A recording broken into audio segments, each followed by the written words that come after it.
guys, welcome back to my channel. As promised, I told you I'd make a video about getting by in London using public transport. So let's get down to it.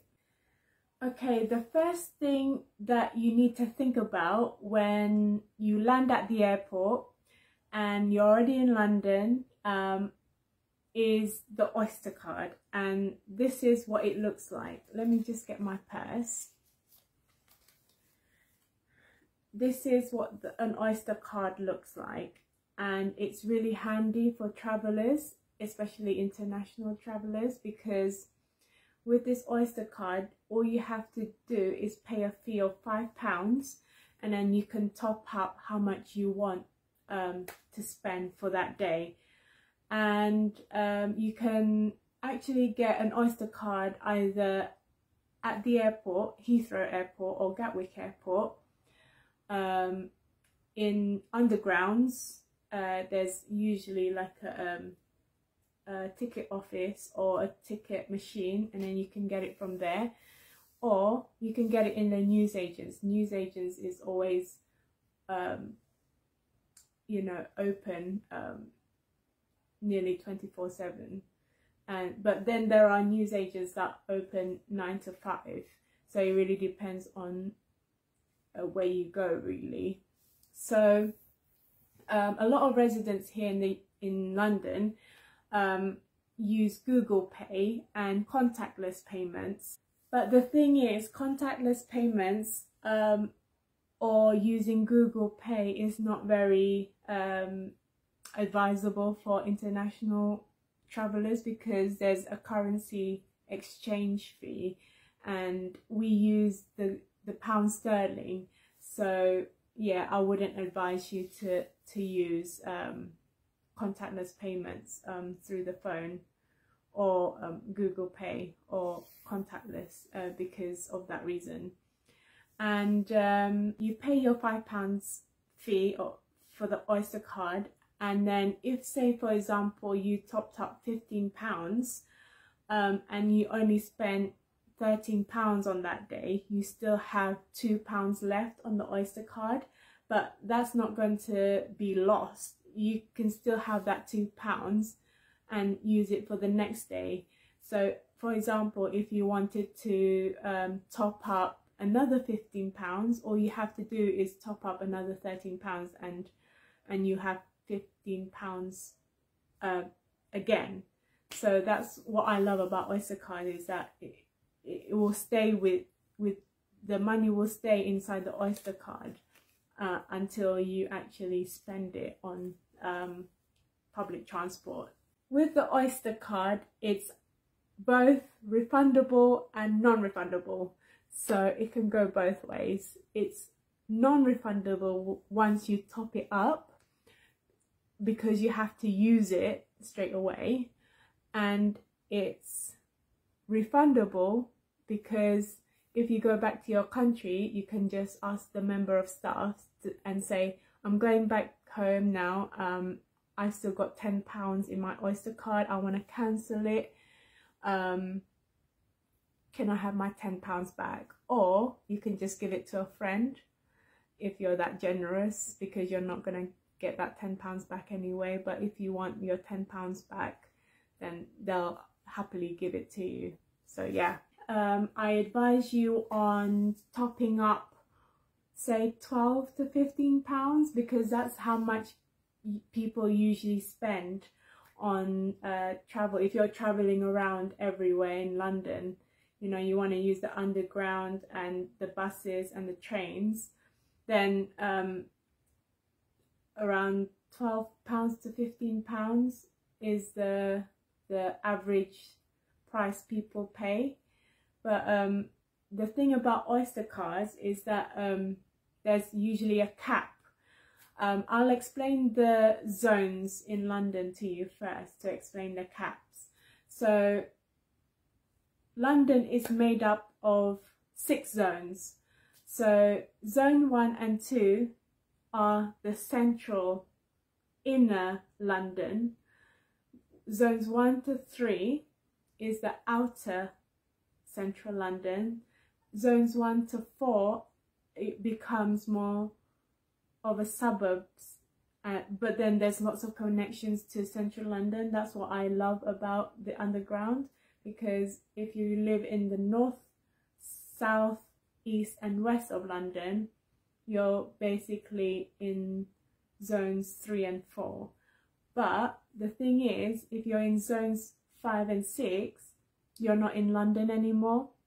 You're in the outskirts of London, but you can still use your Oyster cards, but you have to check what area you're going to, because some areas of the zones don't actually accept Oyster cards. So just double check whether they do accept Oyster cards, because some of them don't, like Brighton, you know, Eastbourne, those areas, they don't accept Oyster cards because they're not in London anymore. So yeah, but if, for example, you're going on a single journey in zone 1, that will cost £2.40. And obviously if you're going out of zones 1 to 2 or zones 1 to 3, it becomes more expensive because you're going further out. So yeah, so we'll talk about the caps now. Okay, so now you understand the zones and how it works. Let me explain to you about the caps. For example, if you're staying between zones 1 to 2, that means you're in central London, and that's where all the major attractions are. And then that's literally the central part of London, zones 1 to 2. And everything becomes expensive, like restaurants and hotels, attractions, they're really expensive. But with transportation, the more central you are, the cap is cheaper.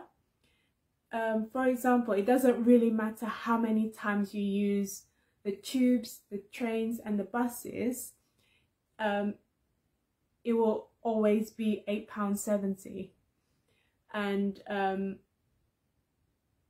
yeah, so for example, if you feel that you spent more than £8.70, then you'll still get charged £8.70 anyway, if that makes sense.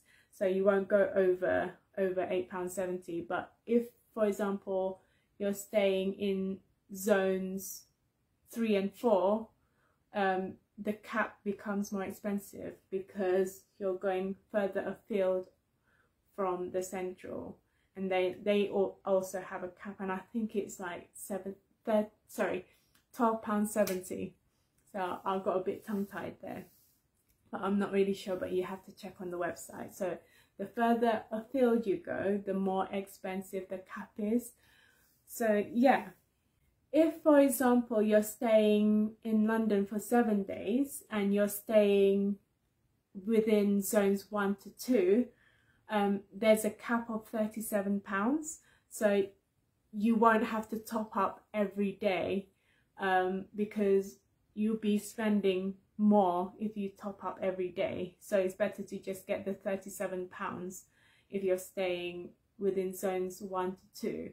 But if you're staying in zones 1 to 3, it will become more expensive, but I think it's like £43. But I'm not really sure. But the most important thing is that you know that the more further out you go out the central, the more you have to pay for the cap.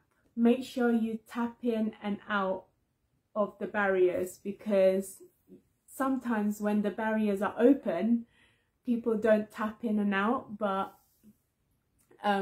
you won't get away with it. The Oyster card can detect when you tapped in and when you tapped out. So the Oyster card will charge you full price of the fare. So to keep that in mind, it's basically charging you double and penalizing you for not tapping in and out. So make sure you tap in and you tap out on underground stations and train stations, as well as trams.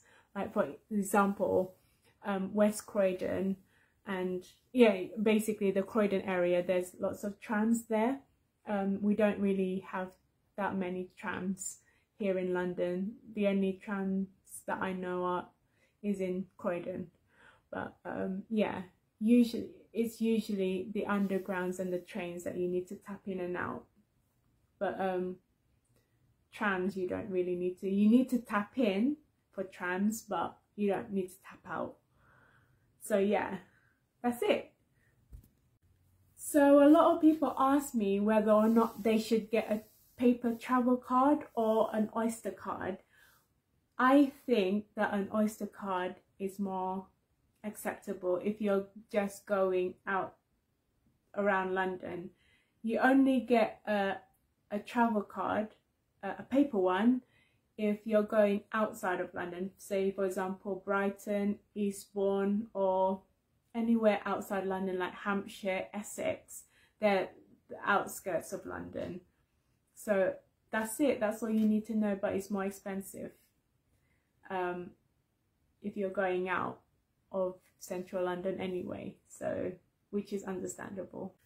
As for children traveling, if you're under 11, you can travel for free as long as you've got one paying adult with the child.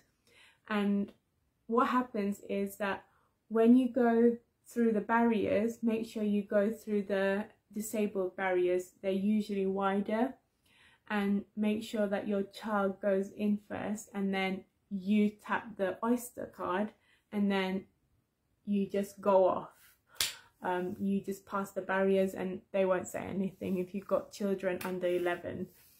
As for 11 to 15-year-olds, you might have to apply for the Oyster card, visitor's Oyster card, before you come to London, and then ask a member of staff about the visitor's Oyster card, and tell them your kids' ages, and then they'll give you a 50% off adult fare.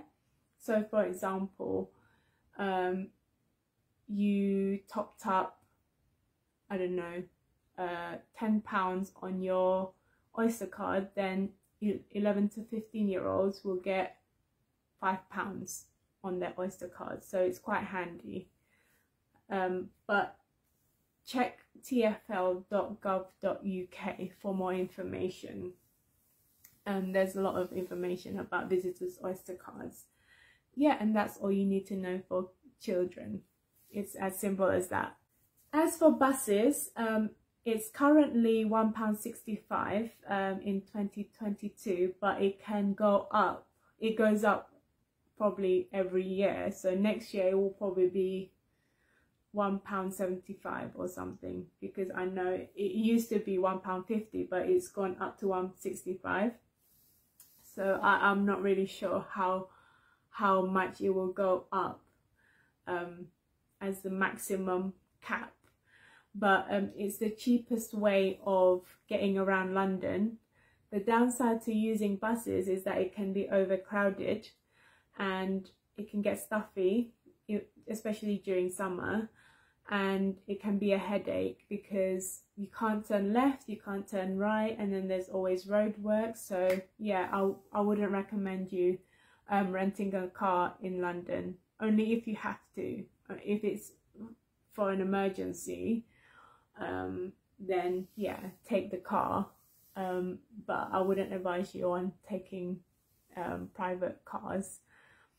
As for Ubers and taxis, I think Ubers are cheaper,